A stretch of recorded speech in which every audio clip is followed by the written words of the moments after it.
Hello, good morning, everyone. Welcome to our keynote for today, where we have Ms. Phan joining us to talk about franchising as a business opportunity in Vietnam. Before I hand over to Ms. Phan, allow me to make a short introduction about her. So Ms. Phan is currently advisor to Project 844 under the Ministry of Science and Technology of Vietnam on startup and innovation, chairwoman of the ASEAN Business Angel Network, and an angel investor with a portfolio of 24 companies. Ms. Phan is 2015 award winner of Retail Leadership presented by the Asia Retail Conference, 2017 and 18 award winner of 100 Top Great Retail Minds presented by World Retail Congress, 2019 award winner of ASEAN Outstanding Business Award, and has been curated in Top 100 Powerful Women of the Globe Franchise Industry, 2019 and 2020. Ms. Phan has also authored 10 award-winning books in both English and Vietnamese, which include 2 titles on franchising, Franchise Startup in Vietnamese and Go Global, an MSME guide to global franchising in English. Without further ado, I would like to have Ms. Phan join us for the keynote. Thank you.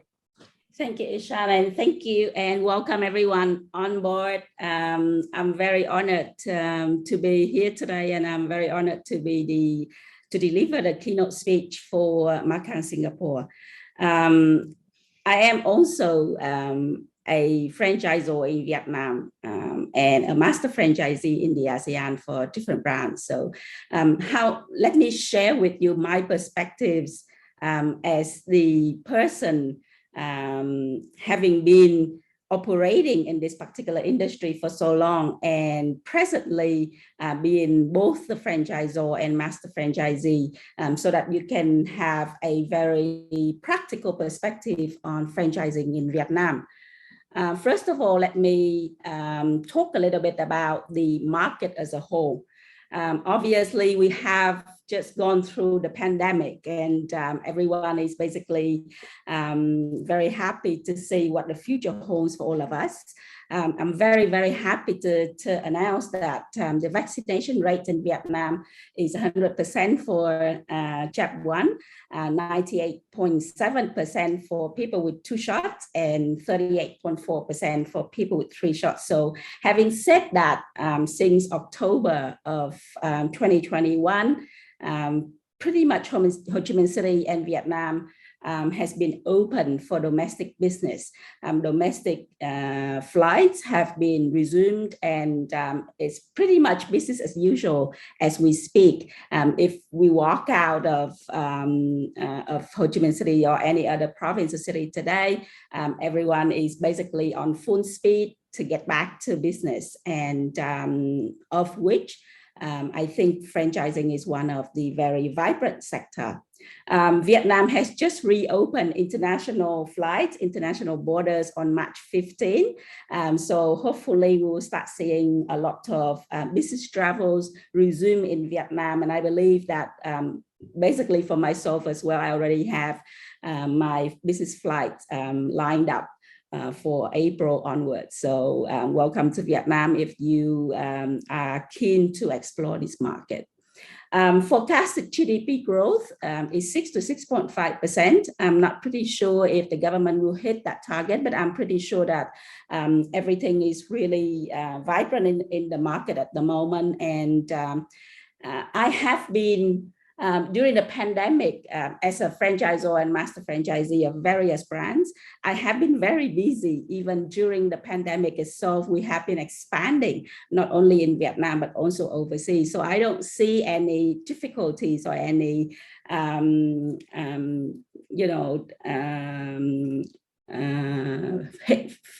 any backwards for anyone to basically explore the market and start expanding in Vietnam itself. I have to say that after the pandemic, different sectors have different colors in terms of their vibrancy in the Vietnamese market. Obviously, we start talking about very basic needs, how to get things to people's doors, how to get things to people's home. A lot of the digital businesses have been born out of the pandemic. A lot of the traditional businesses in Vietnam have transformed to become more a digitally enabled business to be able to cope with the transformation of the era and the future. However, the franchising sector is probably the #1 vibrant sector at the moment, because a lot of the independent investors have found that it's so difficult, it's very risky to really establish or sustain their businesses during the pandemic. And therefore, I think more than 100,000 small businesses in Vietnam have closed their doors because of the pandemic itself. And these people are now back into the economy looking for an opportunity to actually work with more professional, more systemized, more digitally enabled brands and enterprises to continue their journey, their business journey, instead of starting everything from scratch. So having said that, franchising is one of the best way to basically get back into something with a system, something more sustainable for the future. F&B, I have to say, that has always been the #1 category in franchising in a lot of different markets, but especially in Vietnam, because Vietnam is still very much an early market for franchising. So at the early stage of development, obviously, F&B is still the #1 or the leading category in terms of investment, because it's easy to grasp, it's easy to understand, it's easy to learn.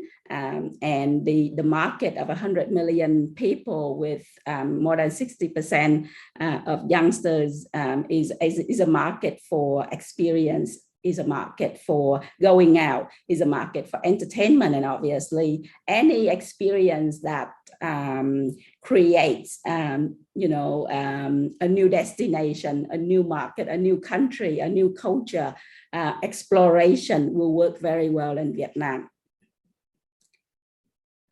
I have to say, though, that after the pandemic, a few things have been shuffled.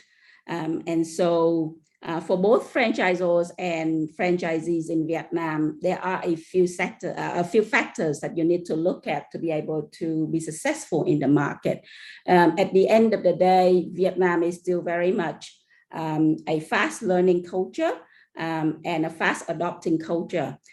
So after the pandemic, anything more basic, going back to F&B, to groceries, to health and wellness, obviously, because we all want to be healthy. We all want to have great health to actually move forward in the ever expanding risk of the world in terms of health and safety. Anything relating to personal development, because people now have the time to actually step back and look at their journeys and start thinking about, what's next for me in this particular future, in a very digital future, in a very creative economy. What is it that would give me a new deep beginning, a new journey into the future itself? So I have to say that everything that goes back to basics are very much in demand in Vietnam at the moment, and F&B is the biggest category in this particular needs. Secondly, the pandemic has proven that you can't rely on one traditional format. You can't rely on whatever existing. You can't just rely on whatever worked in the past.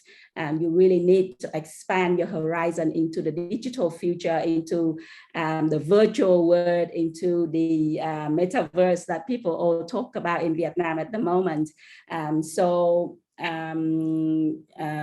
For a model to really work post that pandemic in Vietnam, in a country where e-wallet has the fastest expanding rate, in a country where fintech is obviously super vibrant, in a country where e-commerce has become the norm, and has basically migrated a lot of the non-digital user base online. Flexible formats, especially O2O, online to offline or offline to online, providing various touch points for consumers and customers in their everyday life, both online and offline, is very much preferred and very much a format that would be successful in the young and digitally driven market like Vietnam. I'm not sure if you know, but Vietnam is probably the second biggest market in terms of crypto trading.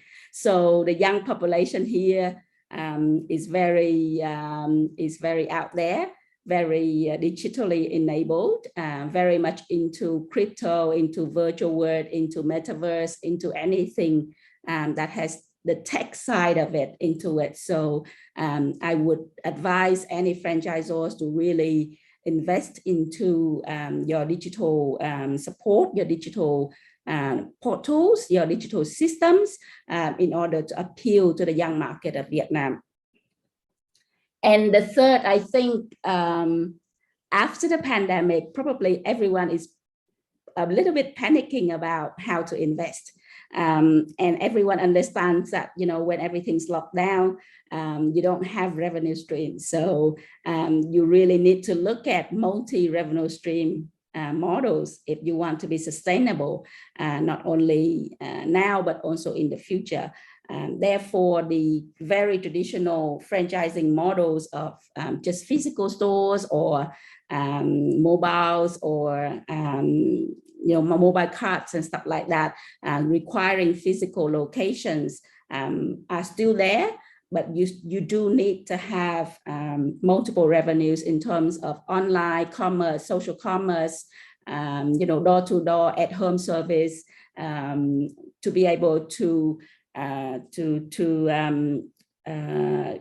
meet with the driving demand of various channels when such risks or such events happen again. And we don't know what's going to happen. We may have lockdowns again, we never know. We may have different events that affect our normal business formats again, we never know. So to be very safe and to really expand the revenue streams for both the franchisors and the franchisees, I would say that any model that create multi-revenue channels will be very hot in Vietnam now and in the future. Next is lower capex and higher ROI. That's pretty understandable because you know, after the pandemic, not a lot of people earns a lot of money, so people are very, very careful about their spending, very careful about their investment, and would like to come back with pilots of you know, models that will require less cash, less money, less capex, and the time to return on investment is higher, just so that they feel comfortable moving forward in the world of risky environments and risky events. So lower capex, higher ROI. If you have such a model, it works very well in Vietnam, and a lot of the investors in Vietnam would be super interested to be part of it.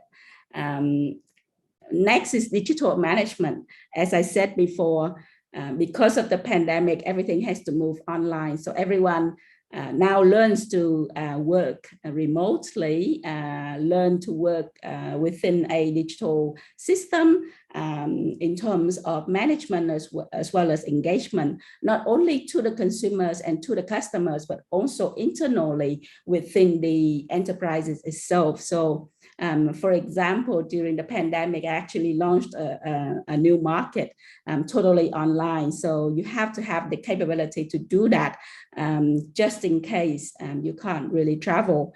And in any events of consumer or customer facing channels, there need to be a lot of digital engagement as well, because the customers and consumer base in Vietnam, the young, digitally enabled, very tech savvy people are really embracing the new world of digital and virtual environment. So If you don't have digital management, digital engagement tools and systems and portals, it will be tough for the franchisors to really break the market, and tough for the master franchisees to really develop their business fast and efficiently in Vietnam. So I would say that, you know, any models with digital management, digital tools, digital system will work really, really well in Vietnam, and will help both the franchisors and the franchisees to achieve your objective and target easily. Last but not least is sustainability.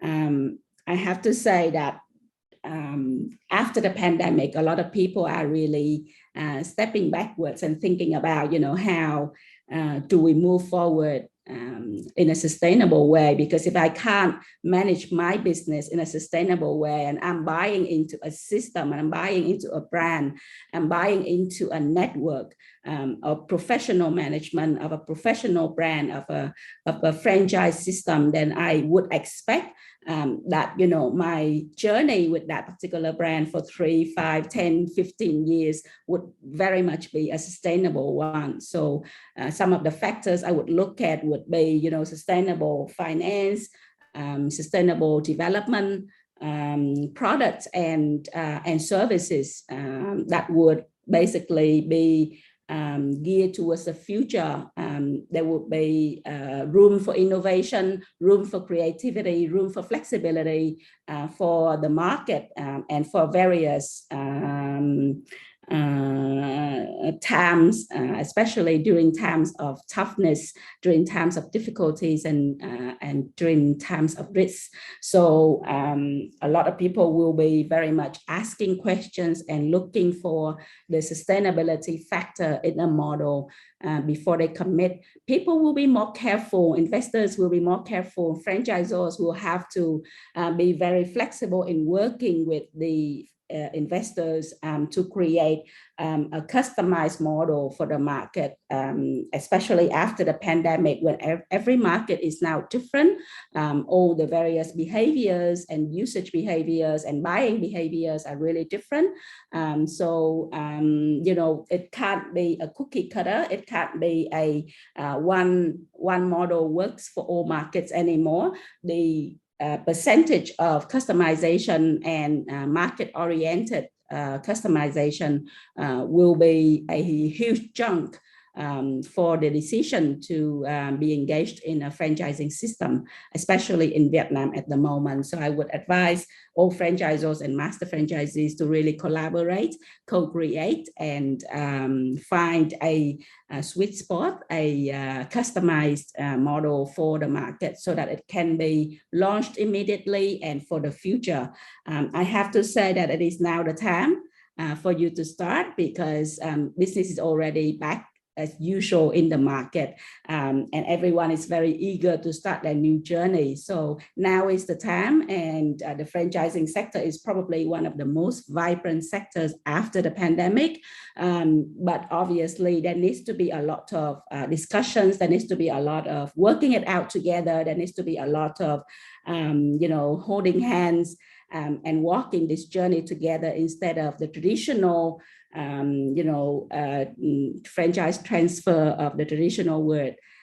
With that, I end my keynote presentation this morning, and I wish you all a very successful conference, a great time to connect, to network, and to find your opportunities to franchise in Vietnam in the next how many years to come. Thank you so much, and good luck.